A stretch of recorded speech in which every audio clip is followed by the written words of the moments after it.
Esse podcast tem um oferecimento Eu Reciclo e SAP, empresas que acreditam de verdade na sustentabilidade, que o futuro é construído juntos, onde a gente trouxe diversos executivos de grandes empresas globais para darem a visão sobre a COP30 e quais são os próximos movimentos, já que essa é a COP da implementação. Espero que vocês apreciem muito esse podcast, que foi feito com muito carinho para vocês todos.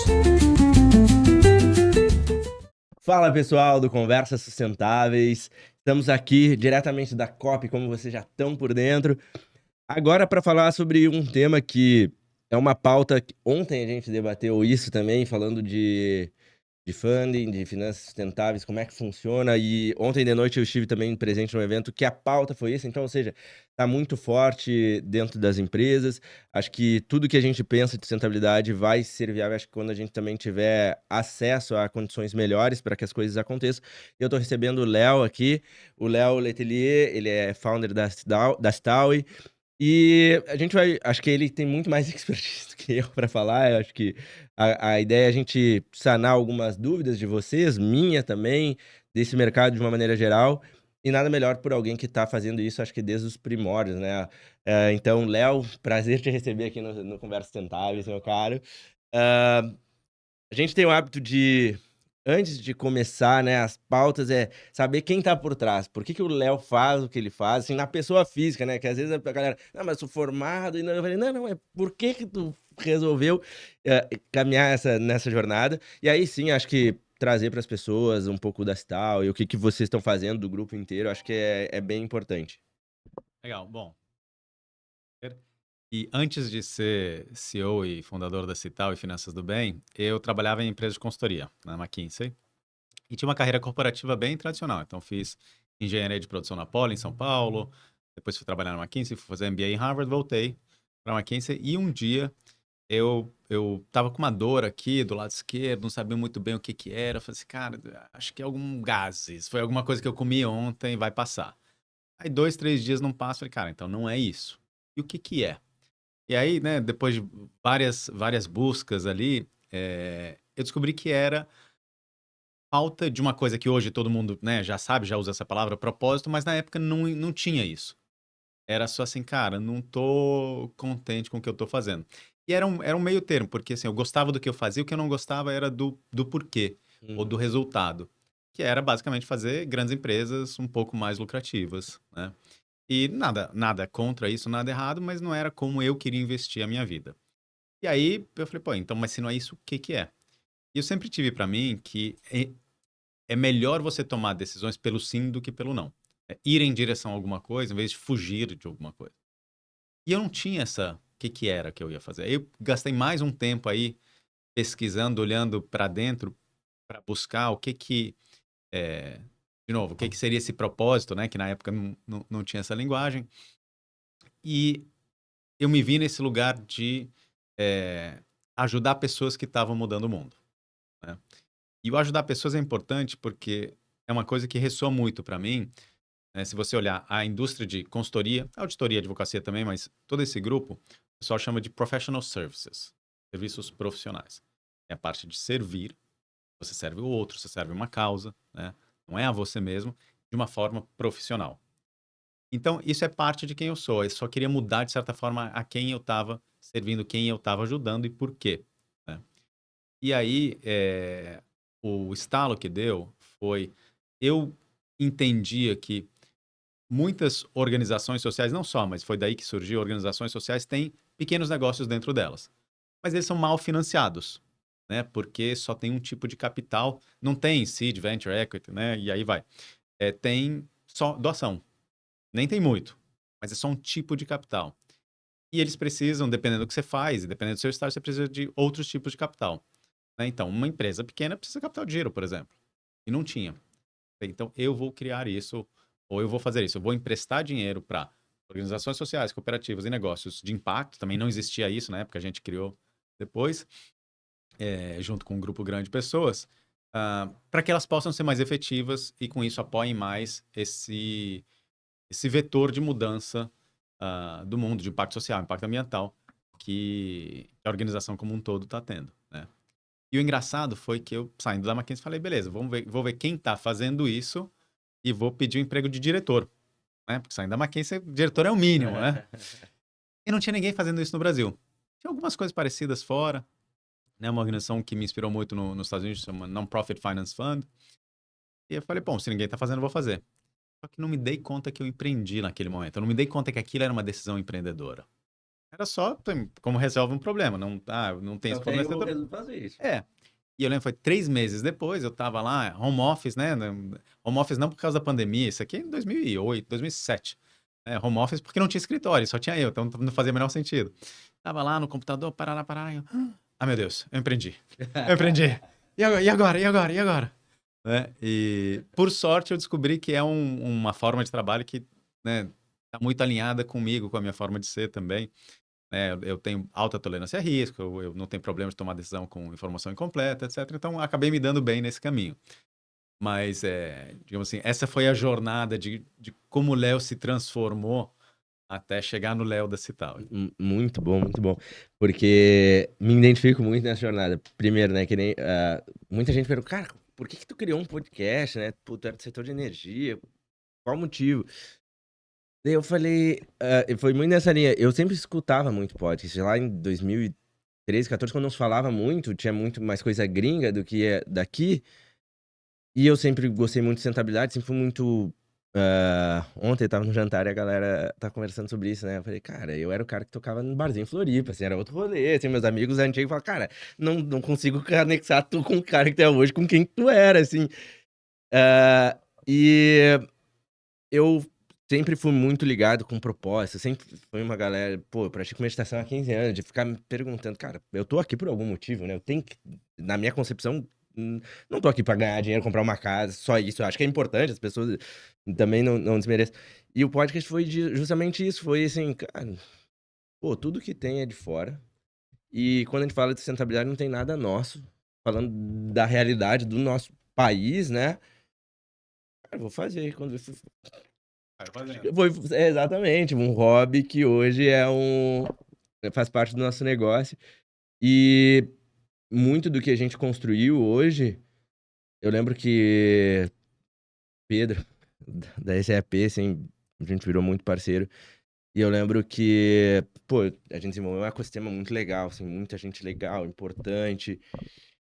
Em determinado momento, eu tive uma proposta de uns parceiros para virar executivo, assim, né? Financeiramente muito boa a proposta. E eu lembro que, por coincidência, coincidência ou não, estava lá em Florianópolis para um evento.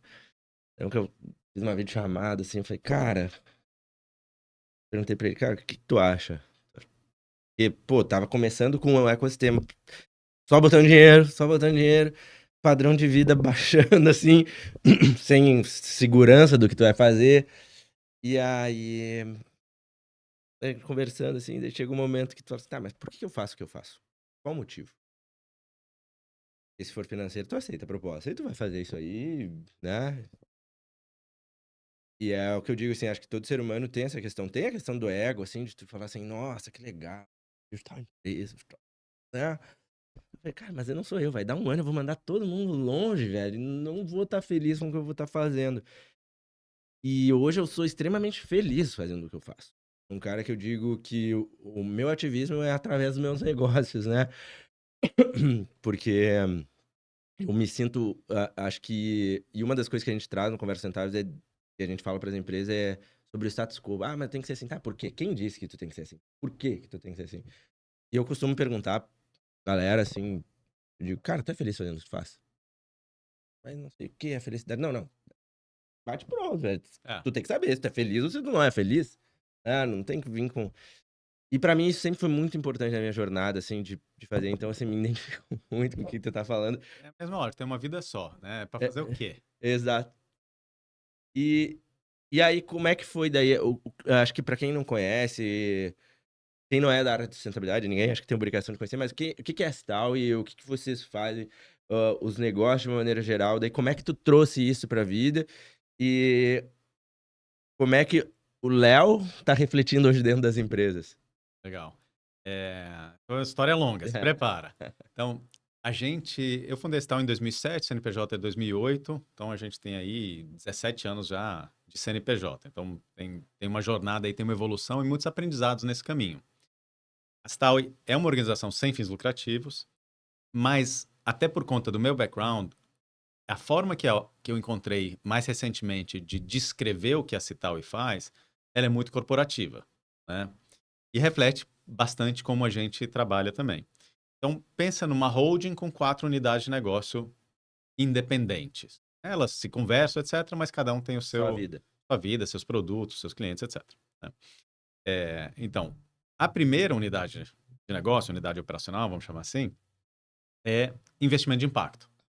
Investimento de impacto, que foi onde a gente começou, lembra? Vou emprestar dinheiro para ONGs e negócios de impacto, cooperativas. Evoluiu e hoje o carro-chave, o produto mais conhecido disso é a plataforma de empréstimo coletivo, né? Pode fazer o jabá? Claro, mas É, deve. empréstimocoletivo.com.br, onde a gente, patrocinado por empresas, fundações nacionais e internacionais, que escolhem um tema, saúde, educação, Amazônia, não importa, a gente origina, avalia, faz due diligence e capta para negócios de impacto, com e sem fins lucrativos, né?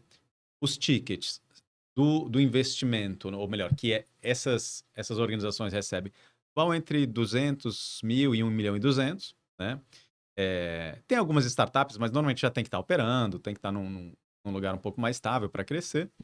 Mas no formato de scale-up, no caso, ou não? Eu não gosto muito de usar o linguajar Aham. do mundo de VC, porque eu não acho que reflete tudo, eu não acho que vai resolver todos os problemas, e eu acho que ele coloca uma cortina na frente de muita coisa que faz sentido existir. Se a gente só falar de VC, scale-up, foguetinho, não sei o que lá, não tem padaria. Perfeito. Pô, e onde é que Não, você não, mas eu foi digo hoje de no manhã? perfil da startup que tu falou ali. Mas Ah, meu tá. ponto é esse, eu acabo não usando esse linguajar, né? Cara, às vezes são Ah, pequenas e médias empresas, entendi. né? Então, assim, porque eu acho que todas essas coisas precisam ter vida e a aura do mundo de VC meio que capturou o imaginário da galera e eu tô um Tô- pouco na é. resistência, né? Mas aí, então, eles estão buscando tickets de 200 mil ou 1,2 milhão, a gente empresta bem abaixo do mercado, eles conseguiram, sei lá, num banco grande a 35%, a gente faz a plataforma emprestar a 17%, e pessoas físicas, pode ser jurídica também, mas a maioria são pessoas físicas de todo o Brasil, colocam tickets a partir de R$ 10 lá, junta, e sai um empréstimo de 200 mil. Então, por exemplo, você colocou 2 mil, ela colocou 20, o outro colocou 50, outro colocou R$ 500, E o meu benefício? você ganha 17% ao Ah, ano. tá, é isso. Ela pagando em dia, você ganha. É, Ela não pagando em dia, você sofre. Então, sim. você tem que criar seu portfólio. Investimento de impacto continua sendo investimento. Então, todo o aprendizado, né, então, do que faz sentido, então, portfólio, diluir risco, etc., continua fazendo Posso só sentido fazer um aqui. parênteses aí, já que tá Manda ver. falando? Ah, tem muita gente que. Isso é uma pauta que eu tinha parado aqui, que acaba acontecendo que a galera acha que impacto não tem que dar retorno. Não. É, muita gente. Ah, mas não é de impacto. Tá, mas beleza. Acho que traduzir um pouco pra galera que não tem. Uma coisa não tem nada a ver com a outra, às vezes. Mas também não obrigatoriamente tem que dar retorno, não obrigatoriamente vai dar retorno de mercado, mais ainda. Tem gente que fala assim, pô, tu não tem trade-off, né? Eu vou ganhar o dinheiro e salvar o mundo ao mesmo tempo. Eu acho que tem que ter 3 oportunidades para fazer isso, o resto não. A grande maioria da vida tem trade-off. Você tá aqui, você não tá vendo o Davi Copenau lá falar na Zona Azul, Tá falando isso com o né? pessoal ontem. Às vezes, cara, Então, como é que tá a cópia? Eu falei, não tô vendo a cópia. Eu- mas é tudo tem isso. trade-off, né? Então, eu casei com a minha mulher, não casei com outra mulher. Tipo, você acha que a vida inteira tem trade-off menos isso? Não, impacto e retorno não tem trade-off. Tem sim, né? Tem algumas coisas que tem alta correlação, que é bom. Tem outras coisas que tem menos, e aí vai. Mas aí voltando, então, essa pergunta, se tem ou não tem que dar retorno, De você tem repente que trazer o descer. que é o impacto, né? Exatamente, você tem que descer 1 ou 2 níveis, falar assim, o que que você quer fazer? Se você quer, é, putz, dar comida para quem está passando fome, não vai ter retorno mesmo. E tudo bem. Você está criando um bem público, um bem social, você está fazendo uma coisa que é importante para a sociedade, né, como um todo, e isso tem o seu valor, ainda que não tenha retorno financeiro. Agora, se você está, putz, aumentando o nível de empregabilidade de jovens, não sei o que lá, pô, de repente você consegue que as empresas te paguem para isso. E eventualmente você pode ter retorno. Então, assim, o impacto, ele não só ele pode acontecer em vários níveis e vários tipos, mas ele tem que acontecer, porque as necessidades da sociedade são múltiplas. Algumas delas eventualmente dão retorno, outras não. Mas aí fechando. Então, a área de investimento de impacto faz isso, e aí a gente acompanha aquele negócio durante 2, 3 anos, 1 a 3 anos, que é o tempo do empréstimo. Então, o financiador original, quem fez a doação para a Cital, quem patrocinou isso, na prática ele está pagando a equipe da Cital para que o investimento dos investidores, que é sempre empréstimo nesse caso aqui, né, que é uma plataforma de empréstimo coletivo, né, vai para a empresa e quando volta para eles no nível de risco-retorno legal. Se você pegar o histórico da Cital, as rodadas pagaram para quem investiu em todas elas, que nem eu, por exemplo, quem botou o mesmo valor em todas elas está recebendo inflação mais 5. Né? Para ter impacto, é caralho. Ops, não. Não, Spoiler. mas vou ficar à vontade, aqui é a vida real. Então, é isso. E aí, agora estão fazendo coisas maiores, melhores. Estão agricultura regenerativa, aí vai levantar um fundo de 25 milhões. Aí um fundo ainda dentro do mundo da filantropia, mas olhando para os próximos passos. Assim, o nosso posicionamento em investimento de impacto, mas em geral na Cital, é o que a gente chama de impact first. O impacto vem em primeiro lugar, antes do retorno. O impacto é o que a gente procura, o retorno é a consequência. Ah, retorno não importa? Importa, senão não tem os investidores, senão não financia, senão não acontece o impacto. Mas a gente, em nenhum momento, está falando assim, eu vou maximizar essa variável. O que tu acha da frase? Eu falo bastante, eu digo pra galera, tanto que eu falo, eu já vi gente falando, essa frase é do Wagner. Eu falo, cara, não é minha, eu escutei também, mas eu falo tanto que é minha. Mas o que tu acha? Negócio verde não fecha no vermelho. Negócio assim, não existe negócio verde que fecha no vermelho. Tu acha que isso faz sentido, cara, dentro da área de impacto? Ou depende?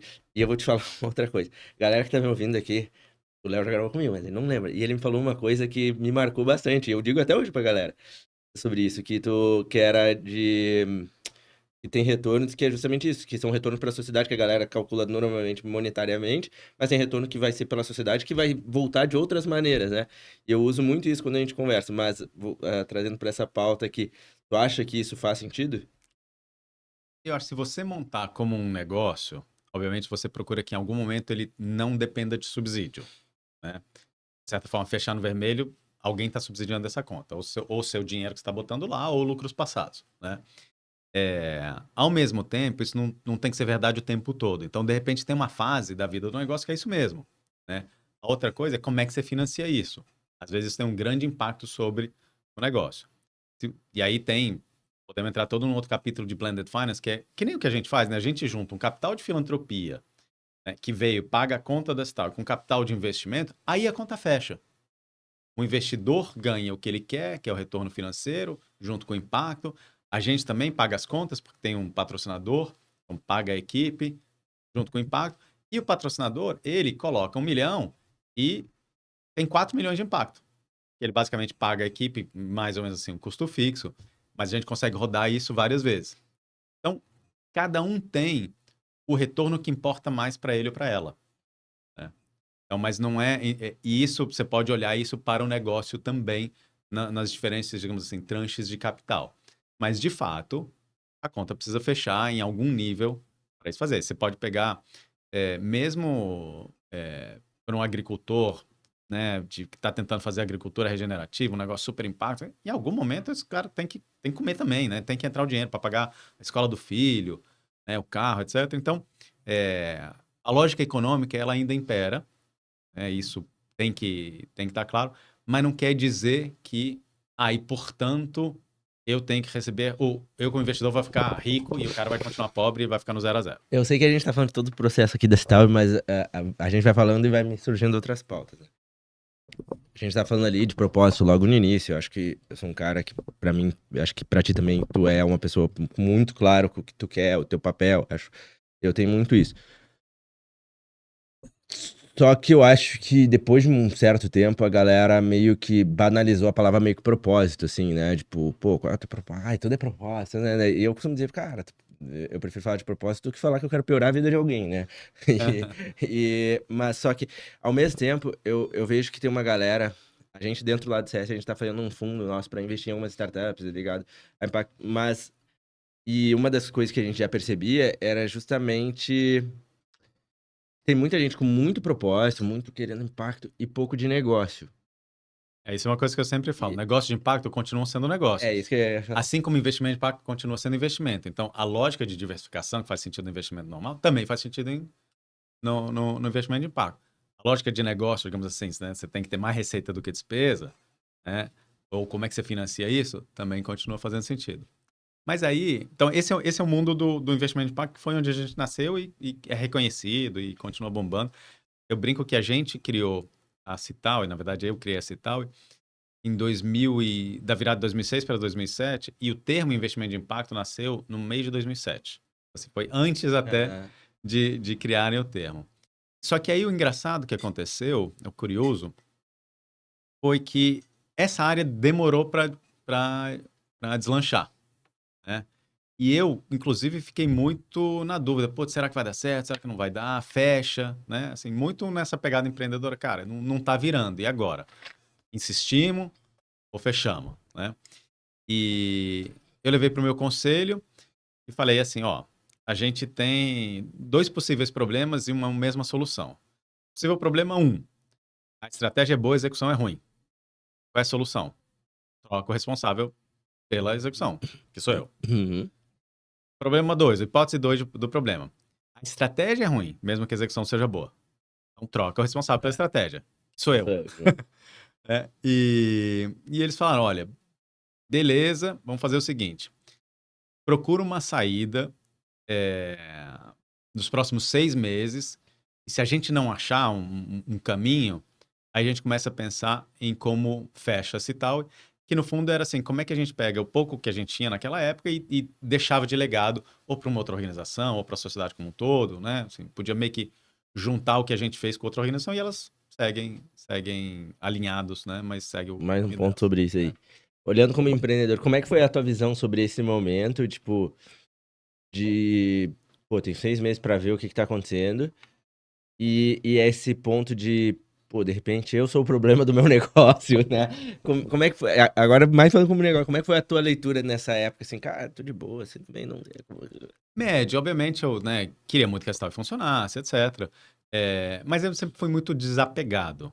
Então, se não funcionar, tudo bem também, né? A outra coisa é que eu tenho uma montanha de privilégio, né? Homem branco, Harvard, Poly, McKinsey, não sei o quê. Te dava um conforto, É um uma conforto, segurança, assim. exatamente, de que, putz, eu vou, né, eu não vou cair de bunda, eu vou cair em pé e vou tocar, fazer outra coisa, né? Então, não vou dizer que eu estava 100% tranquilo, mas eu também não estava desesperado, Entendi. né? Tava muito... E eu sou uma pessoa muito calma também para tomar decisão sobre pressão, eu não estresso com isso. Mas aí o engraçado foi que a gente achou uma saída bem diferente de onde a gente estava. Porque eu fui falar, né, que nem qualquer empreendedor, eu vou falar, fazer o pitch do meu produto para todo mundo, né? Na fila do ônibus, do pão, qualquer lugar estou vendendo. E eu fui falar com o pessoal da USAID, da finada USAID, que é o braço de... Era, né? Porque agora fecharam. O braço de cooperação internacional do governo americano, né? USAID, né? Essa aqui o Trump fechou há um ano mais ou menos, Aham. desde que ele entrou. E eu fui falar com o cara, falei, então, a gente faz isso, empresta aqui, você doa aqui, a gente presta lá, parará, parará, parará. Ele falou, interessante, mas não me interessa. Deixa eu te falar um problema que eu tenho. E, pelo que você está me dizendo, da forma como você opera, você pode me ajudar. Eu tenho um grupo de 20 empresas multinacionais americanas que querem fazer iniciativas sociais conjuntas, né? Pô, não dá para pedir para uma ONG na Rocinha fazer, se a gente quer doar R$ 100 mil para ela fazer 20 processos de R$ 5 mil com 20 multinacionais diferentes. Né? Mega complexo, o Uhum. outro... Aí eu pensei assim, cara, isso não tem nada a ver com empréstimo. Então, no meio do não, assim, no meio do não, acendeu literalmente aquela lampadinha. Plim! Mas tem um puxou assim na cabeça. Cara, mas assim, é de desenho. Assim, claro que podemos ajudar. E a gente criou o que hoje é a maior área da Cital, que é a área de gestão de filantropia, onde a gente gerencia, que a gente chama de fundos filantrópicos, não são fundos de investimento, são fundos onde entra a doação, Uhum. e a gente cuida de todo o administrativo, financeiro, jurídico, fiscal, compliance, para que quem coloca o dinheiro possa só cuidar do que a gente chama da parte programática, tomar decisão. Ah, eu quero doar para isso, eu quero contratar isso, eu quero fazer aquilo, etc. E a gente cuida de toda a execução administrativa financeira. E isso bombou muito na época de Covid. E hoje, acho que a forma que a gente descreve isso, que é mais fácil de entender, é o Instituto as a Service.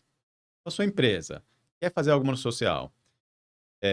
A grande maioria das pessoas pensa, então eu tenho que criar um instituto. Porque normalmente você faz isso dentro de uma organização sem fins lucrativos. Só que você não tem que criar um instituto. Você tem que usar um instituto. Criar é uma outra decisão, mas as pessoas pulam isso. É que nem você falar, eu tenho que ir daqui até o porto. Ah, então eu tenho que comprar um carro. Não, eu tenho que usar um carro, né? Então você pega um táxi.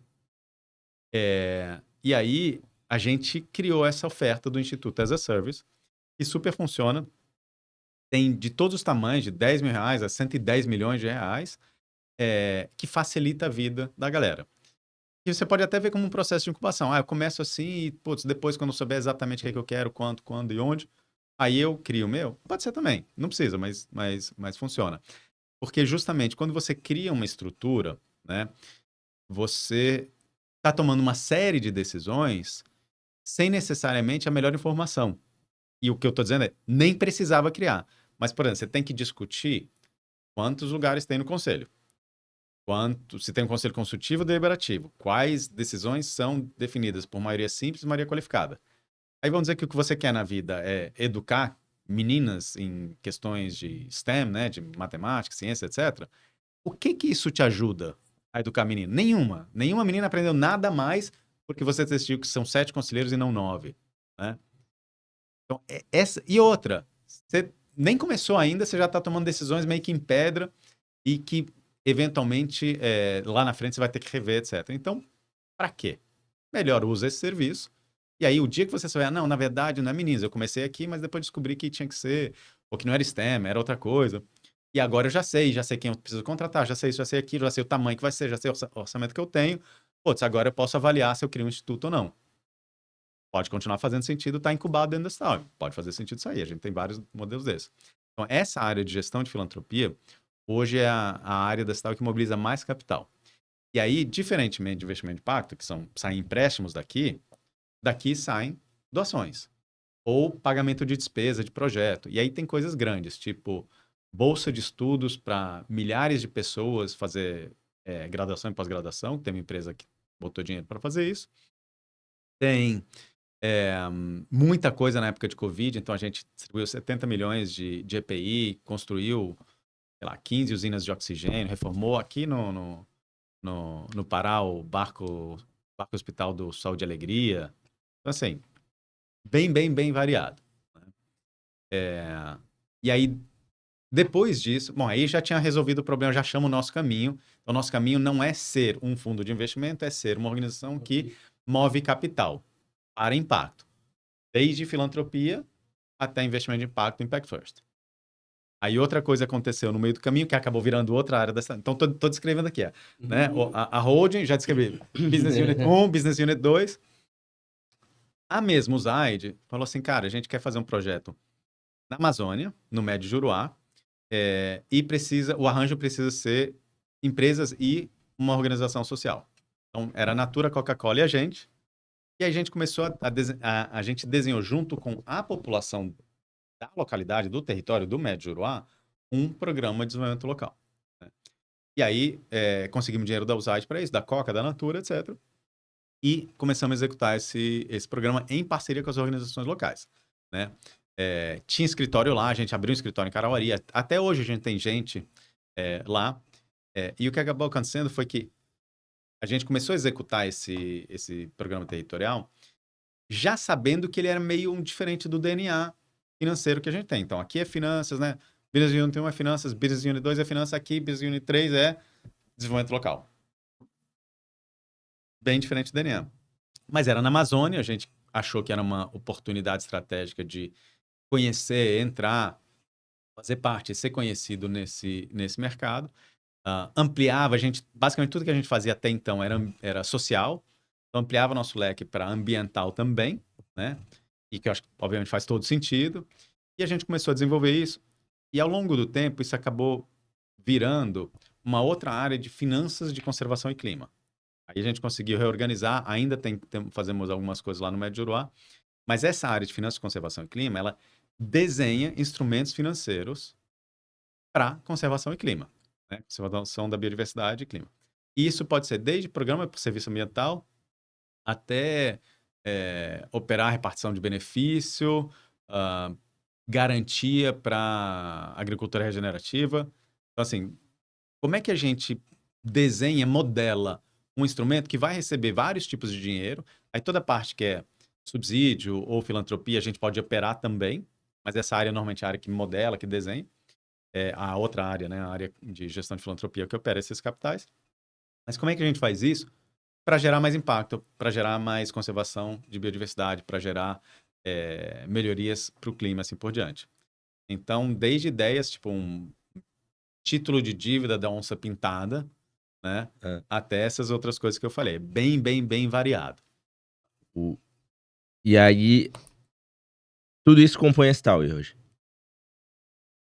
Ainda não acabei. Se você quiser, eu paro por aqui, mas tem mais. Vamos lá, mas as outras são mais rapidinhas. Não. A gente, até por conta, eu brinco da minha deformação profissional, sempre fez consultorias, né? Então, dentro de cada área, fazia um pouquinho de consultoria, um pouquinho lá. E a gente acabou criando uma área de consultoria. Na verdade, antes tinha uma parceria com uma empresa de consultoria que usava a nossa marca, e depois virou Nint, foi comprado pela RM, etc. A gente recriou nossa área de consultoria para fazer as outras consultorias que não casam direitinho com as verticais, né? Então, às vezes, pode ser planejamento estratégico para uma fundação corporativa, né?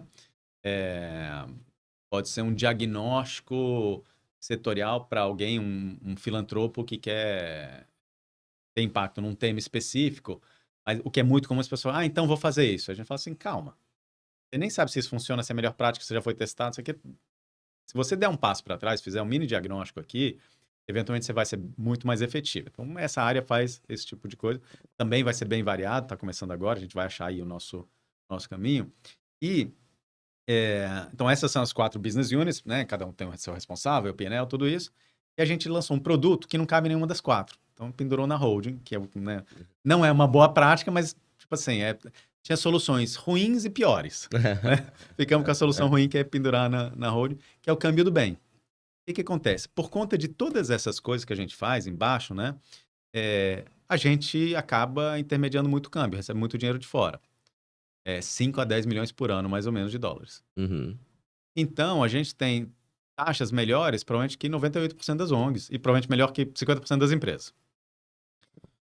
E a gente sempre foi, né, até pelo nome, Cital e Finanças do Bem, batalhando por melhores taxas. Aí negocia, aperta, não sei o que lá. Muito feliz com o que a gente tinha chegado. E um dia deu um estalo em mim, que cara, por que que eu não... Por que que só eu tô me beneficiando desse conhecimento e dessa expertise e desse volume que a Cital tem? Por que que eu não abro isso para o setor como um todo? Para todas as organizações sociais, cooperativas, negócios, pessoas que estão querendo ter mais impacto, né?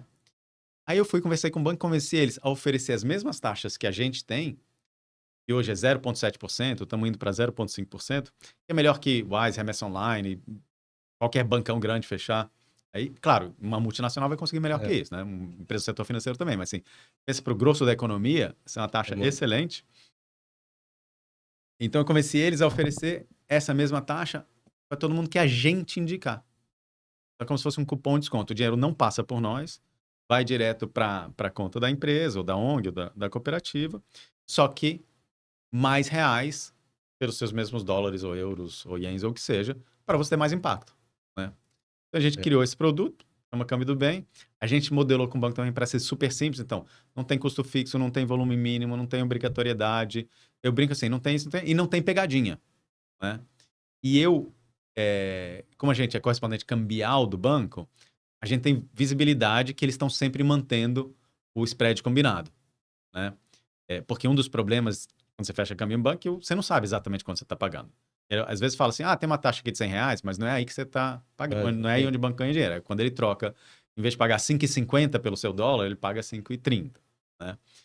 Então, ali é o grosso. Então, a gente tem visibilidade que, de fato, a gente está mantendo o spread combinado.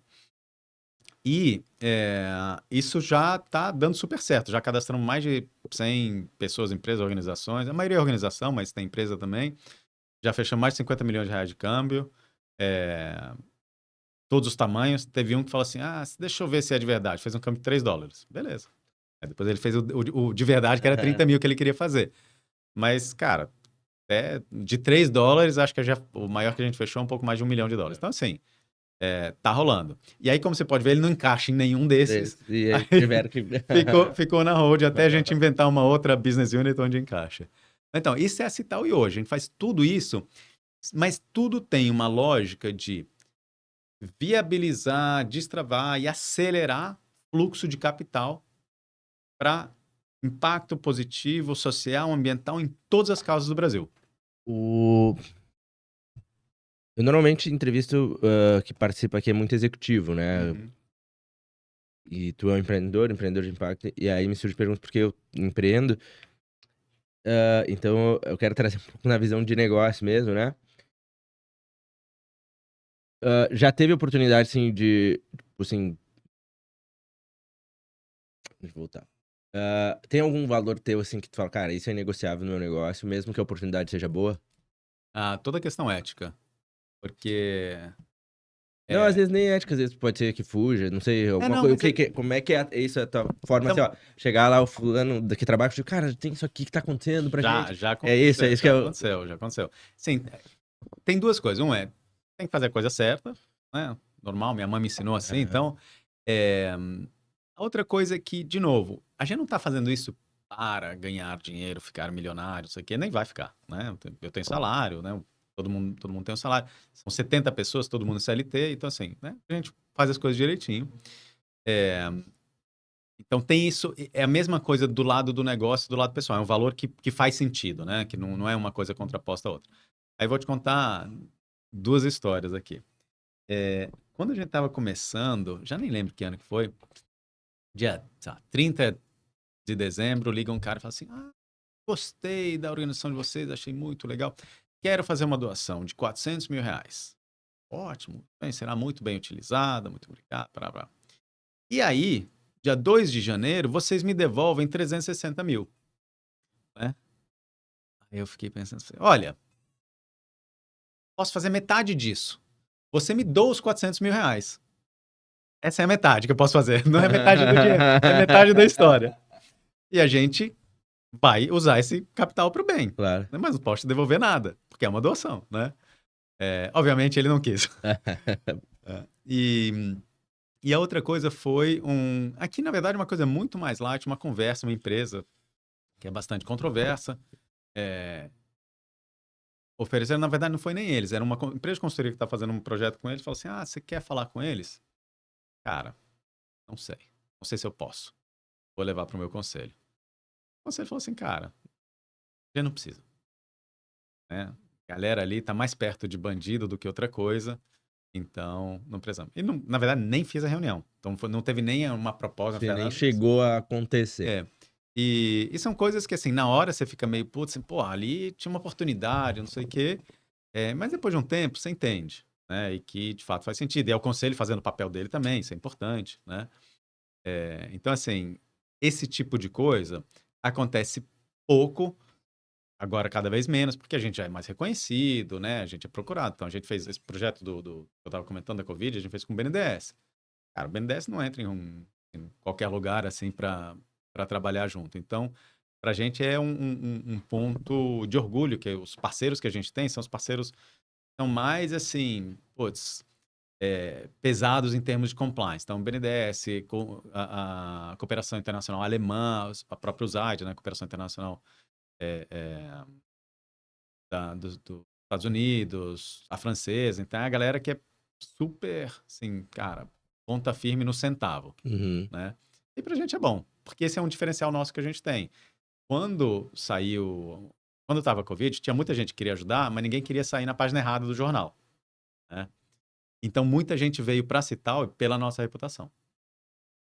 Entendi. E como é que é entrar no mercado que normalmente, olhando para o negócio, a galera fica assim, ah, o cara só quer tirar dinheiro das empresas, só quer tirar dinheiro de doação. Como é que é o nosso mercado de doação no Brasil? Eu digo sim, porque eu te faço isso, porque pô, quem trabalha com sustentabilidade, normalmente eu mexo com a galera. Quando vai nas empresas, parece que tem o café com leite. Ah, tá, o que que tu quer? Eu não sei o quê. E,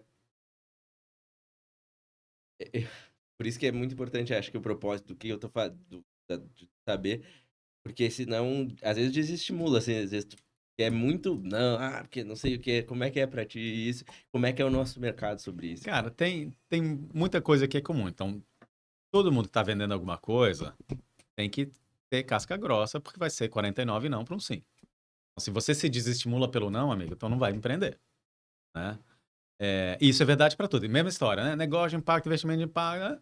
Ó, vendas de impacto é a mesma coisa. Você vai ter que tomar muito não. A outra coisa que a gente descobriu razoavelmente cedo é que eu não sou a melhor pessoa para convencer você a fazer uma coisa que ou você não sabia ou não conhecia, etc. Mas eu sou a melhor pessoa para te ajudar a fazer uma coisa que você já decidiu que quer fazer, mas não sabe como. Então a gente traz soluções, ferramentas para te ajudar com uma decisão sua. Sim, tu não parte do, tô te convencendo a fazer uma coisa. A gente não consegue, tem gente muito melhor, né, mais inspiradora, né, que sei lá, tem outros argumentos. Ela fala assim, cara, você não gostava de sustentabilidade, agora você tem que gostar. Eu pego o cara que gosta de sustentabilidade e falo assim, porra, eu tenho que fazer. Como é que eu faço? Como é que eu faço direito? Como é que eu faço melhor? Então, essa é uma coisa. A outra coisa que acontece é que a gente é meio complicadinho, né? Dá pra ver aqui, né? Demorou 14 horas para explicar um negócio aqui. É, então, e o que a gente faz também, né? Tem várias entradas e saídas para funcionar, porque o que a gente está fazendo é uma coisa que não é o padrão de mercado. Se fosse padrão de mercado já existia. Como não é, a gente tem que fazer o encanamento, ligar para o negócio sair de um lugar, chegar no outro direitinho. Quem está querendo fazer as coisas pela razão errada, ou quem está querendo mais parecer que faz do que fazer de fato, a pessoa desiste da gente rapidinho. A gente só faz coisa de verdade. Né? Então o cara fala assim, não, então vou ali patrocinar um projeto com dinheiro incentivado que é mais fácil. Com certeza é mais fácil. Não chega no mesmo lugar. Mas se para ele tanto faz, né? Ou para ela, não, eu só quero, na verdade, parecer, só quero que a minha marca apareça, tem coisa muito mais fácil de fazer do que trabalhar com a gente. Então, o contraponto disso, ou seja, a gente tem uma vida mais difícil, digamos assim, né? Na conversão, no funil, se você quiser, né? Por outro lado, a gente só trabalha com gente legal, do bem, que está querendo fazer a coisa certa pela razão certa, etc. O desafio, às vezes, o desafio em geral, tem menos a ver com isso, né? Porque, tipo, essas barreiras, elas, né, Já tá deixaram de claro, lado lá, assim, o que que e é. com orçamento. Tem muita gente que fala assim, pô, eu quero fazer isso, isso, isso, e eu tenho R$ 14. Aí não dá, Sei, né? Então, uma coisa que eu faço bem no começo, que é meio pé na porta, mas ajuda a separar as coisas, falo assim, legal. Que orçamento você tem? Não sei, cara. Você não sabe, mas você sabe que não é nem 10 mil, nem 10 milhões. Então, assim, me dá uma faixa. Eu sei lá, entre 500 mil e 1 milhão. Entre 500 mil e 1 milhão dá pra fazer isso aqui. Não dá pra fazer 19 coisas, mas dá pra fazer isso aqui. Ou o cara pode falar, eu tenho 3 milhões. Ou eu tenho 10 milhões nos próximos 5 anos. Ou eu tenho 50 milhões para gastar tudo esse ano. Então, assim, cada uma dessas ordens de grandeza, digamos assim, não é assim, você tem 50 milhões, então tá aqui o nota fiscal de 50 milhões. Não é isso. É mais para entender assim, cara, qual é a ordem de grandeza do que você tem para comparar com o que você quer fazer e ver onde que encaixa. Porque às vezes encaixa, às vezes não encaixa. O cara fala, eu tenho 200 mil e eu quero um programa de 3 anos que faça isso, e eduque 500 mil crianças, não dá. Né? Sim, Então, exatamente. de Não duas, funciona. uma. Ou você arruma mais orçamento, ou Ou a você gente calibra, enxuga. calibra a sua Aham. ambição. Né? Então, essa é uma conversa. Claro, as pessoas não gostam muito de falar de dinheiro, mas a gente chama finanças do bem, então a gente só fala de dinheiro. Então, essa conversa que às vezes é meio incômoda. Às vezes, porque parece que eu estou tentando arrancar o número do seu orçamento para mandar, né, a minha proposta naquele valor, mas, na verdade, era uma conversa muito de verdade, de transparência. Assim, vamos botar as cartas na mesa? Dá para fazer isso? E a gente consegue ajudar mais. Fala, cara, eu quero fazer isso, eu tenho esse dinheiro. Fala, se você mudar a sua ambição de educar meninos para educar ou educar meninos, para educar todos, né? Meninos e meninas, eu consigo alguém que co-invista com você. E aí, em vez de você precisar de 100% do orçamento, você precisa de 50%. Mas se você não me falar, eu não consigo nem achar essas soluções. Exato. Né? Perfeito.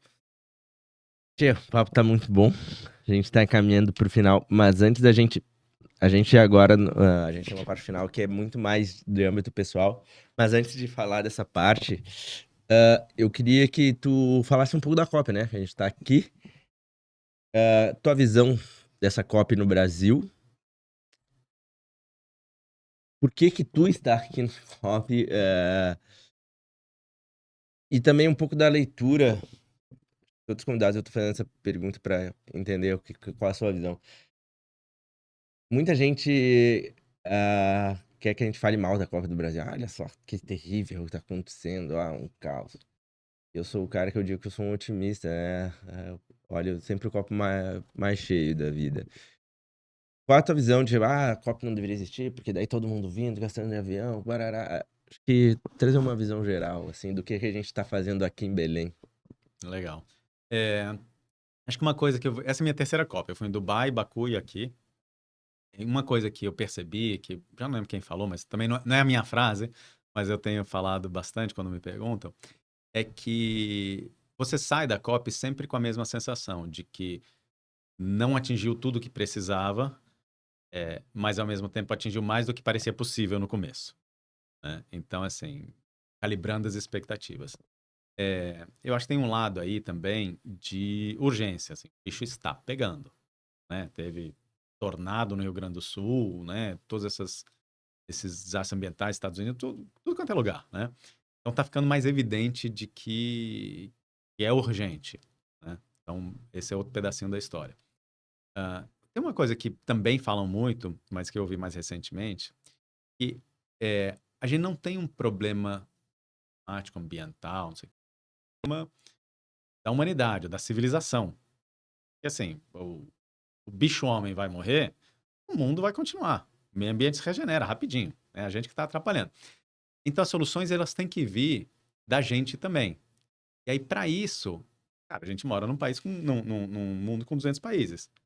É um problema global, você vai ter que juntar 200 países para discutir. E, ainda que seja complicado, os gringos falam messy, né? Não tem um outro processo, ainda não achamos um outro processo melhor do que esse. Para juntar para as pessoas, né, os representantes dos países, os líderes, para debater, colocando a sociedade civil também como observadora desse processo, partícipe, influente desse processo. Aí tem o outro lado, né, os lobbies também, mas, de novo, faz parte. Então, esse é o processo que a gente tem possível. É que na história temos soluções ruins e piores, né? É isso. Então, tem isso.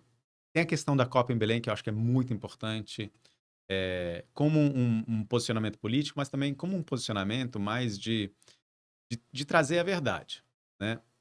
Porque se a Amazônia tem um papel hiper relevante na solução das questões climáticas, cara, é bom que as pessoas venham aqui e saibam que diabos é essa Amazônia que se fala tanto, Existe? né? Existe, tem gente, tem outras complexidades, não é só árvore, não é só questão, né? Tem área urbana também, tem que resolver, e tem contradições, tem problemas, tem, né, questões de comando e controle, então garimpo ilegal, desmatamento ilegal, tudo isso, mas tem questões de desenvolvimento econômico também. Então, como é que resolve tudo isso? É melhor que as pessoas estejam aqui, né? Tá quente? Tá quente, é. Essa é a Amazônia. E é isso que a gente tem que proteger. E a outra coisa, né, e acho que eu tô pincelando várias coisas, não sei se vai sair Uhum. um quadro completo daí, é a questão das comunidades tradicionais, né? Então a gente fala assim, poxa, precisamos manter a floresta em pé. Quem está mantendo a floresta em pé? As comunidades tradicionais, indígenas, quilombolas, ribeirinhos, etc. Legal. Então vamos apoiar eles. Porque a gente tem que apoiar eles como eles são. Não como a gente quer que eles sejam. Não transformar eles em algo mais fácil para eu apoiar. Porque senão a gente perde justamente o que a gente quer ganhar. Que é, eles mantêm a floresta porque eles são parte disso. Eles se veem como uma coisa só, né? A gente que perdeu isso. A gente que tem esse paradigma da separação, onde a natureza está lá e eu estou aqui. Eles ainda estão nesse lugar, eu acho, real de que é simbiótico. Então, quando a gente fala, e isso eu tenho Tem ouvido uma bastante, só um ponto. vamos apoiar, mas eles têm que mudar, eles têm que fazer isso, têm que fazer aquilo, não sei o que, não sei o que lá. A gente fala, cara, então você não quer apoiar eles. Você quer apoiar a sua versão, a versão que você tem na sua cabeça de como eles são, só que cuidado. Esse cara aqui não protege floresta. Fala. Não, isso aí que tu tava comentando das partes. A gente vai, em 2026, produzir uns documentários falando sobre inovação sustentável e a gente lançou um teaser no evento que a gente promoveu em São Paulo. E aí tem uma frase de um indígena.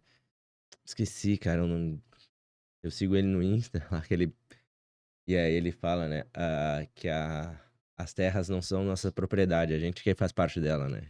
Eu acho muito legal que é justamente isso. É o Krenak, não? Não, Ailton Krenak, não? não vou.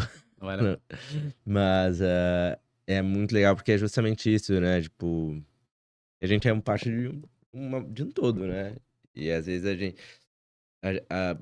que olha como é isso e aquilo, né? A gente, tô fazendo. Não, cara, depende, é nossa vida que tá envolvida nesse caminho, né?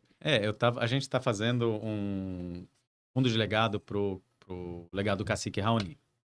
Eu tava com ele em Londres, né? A gente estava lá fazendo como se fosse um roadshow. Ele foi receber uma premiação, né? Foi recebido lá pelo rei, etc. Ficou um tempo lá fora, né? Fiquei, mas esse foi mais recente. Eu Ah, passei um ano. Há um ano atrás eu cheguei depois de ter passado um ano. Isso foi, sei lá, porque eu mês ficava passado. acompanhando teus posts no É. LinkedIn lá falando. E aí ele falou uma coisa que é assim, muito natural para eles, mas às vezes pra gente é meio diferente. Ele falou assim, cara, se não tiver é, indígena, não tem floresta. E se não tiver floresta, não tem indígena. Porque o nosso modo de vida, a nossa cultura, ela tá relacionada, que nem você falou, né? É tudo parte de uma coisa só. Então, eu acho que é isso que a gente perdeu. É isso esse lugar a gente fala de desenvolvimento, a gente está focando bem no desenvolvimento. A gente não está se envolvendo com as coisas, né? A gente parou de se envolver com o nosso contexto, de fazer parte dele, passou a querer dominar ele e colhemos várias coisas positivas e agora a gente está colhendo as coisas negativas também. Então a gente vai ter que achar uma solução para esse dilema. Boa. Pra gente encerrar, 2 pontos. A tua visão, o Brasil precisa mais de? O Brasil precisa mais de cidadania. E eu vou dar uma explicadinha. Eu acho que o Brasil, o mundo como um todo, está passando por um momento de muita polarização, né? Então, cada um na sua bolha, né? Aquele câmara de eco, reforçando as suas é, próprias convicções, e a gente desaprendeu a conversar, a escutar, a ouvir, a achar um meio termo. Eu acho que todo esse vetor das mídias sociais está levando a gente numa direção bem ruim nesse sentido de cada um na sua bolha. Quando para a gente resolver os problemas do país, né, do mundo, etc., a gente precisa se integrar mais e não se separar mais. Boa. E agora, pra finalizar, a gente tem um quadro que tu responde a pergunta do convidado anterior e tu deixa uma pergunta pro próximo convidado ou convidada sem saber qual é. E a pergunta é: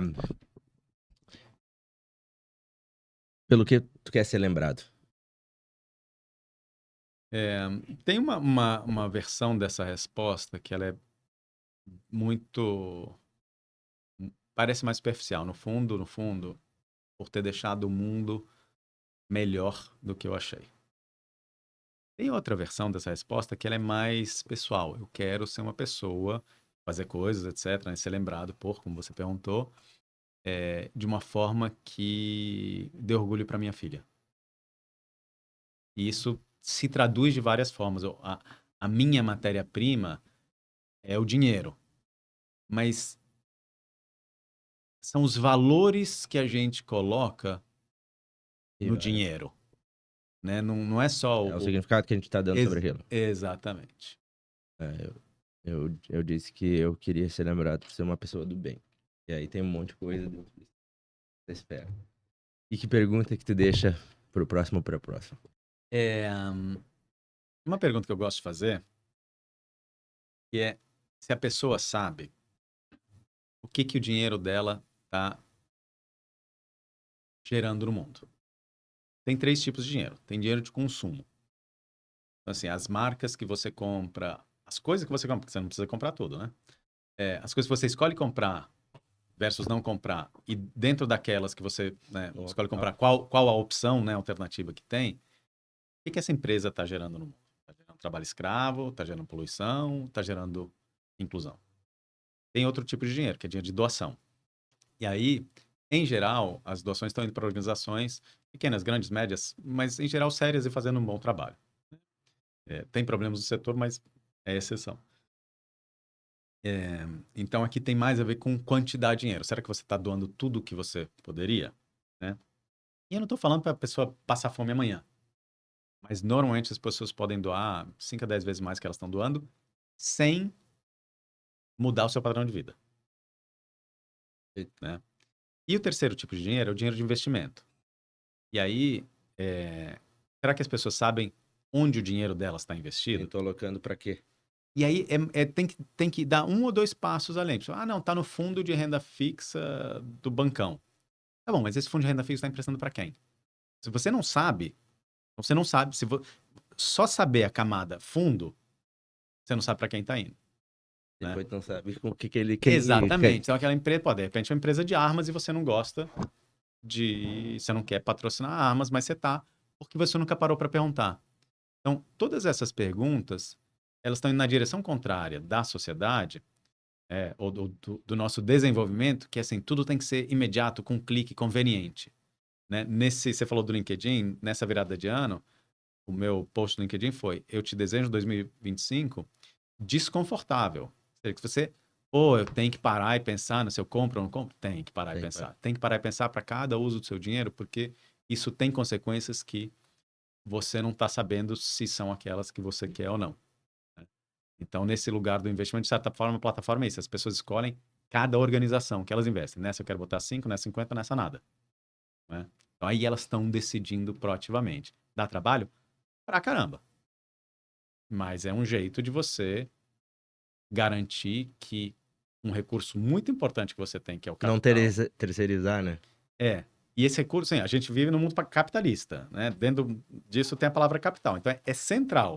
O que você faz com o seu capital é central no sistema que a gente vive. Você não vou prestar muita atenção nisso, eu acho que a gente está dando um tiro no pé. Então, gastar tempo, sola de sapato, pedir ajuda, etc., para ver isso, eu acho importante. E, detalhe, eu tô longe de onde eu gostaria de estar nesse sentido. Né? Obviamente eu olho, eu sei mais, etc. Mas eu ainda tenho dinheiro nos fundos lá, assim, não é conveniente, porque depois eu vou usar daqui a 15 dias, então também não vou. Também acontece comigo. Né? Talvez a diferença é que eu tenho mais repertório, possibilidade, etc., para fazer isso. E eu escolhi dedicar um pouco mais de tempo para fazer isso. Posso fazer melhor também. Também posso melhorar nessa dimensão. Mas eu acho que isso é muito importante. Muito bom. Tchê, estamos encerrando, muito bom. Quero te agradecer por ter ficado com a gente até o final. Saiba que podem nos seguir em todas as redes, @Conversas Sustentáveis. Quem quiser me seguir é @WSLopes. Léo, muito obrigado por estar aqui com a gente. Quem quiser te encontrar e saber mais da Cital e eu de ti, aonde encontra? Então vamos lá. No site da Citaui, www.citaui.net, Citaui Citawi. Quem se interessou pelo empréstimo coletivo, eu já tinha comentado antes, empréstimocoletivo.com.br. Eu estou no LinkedIn, Leonardo Letelier, acho que não tem muitos. Que mais? Tem o Instagram da Citaui também, que é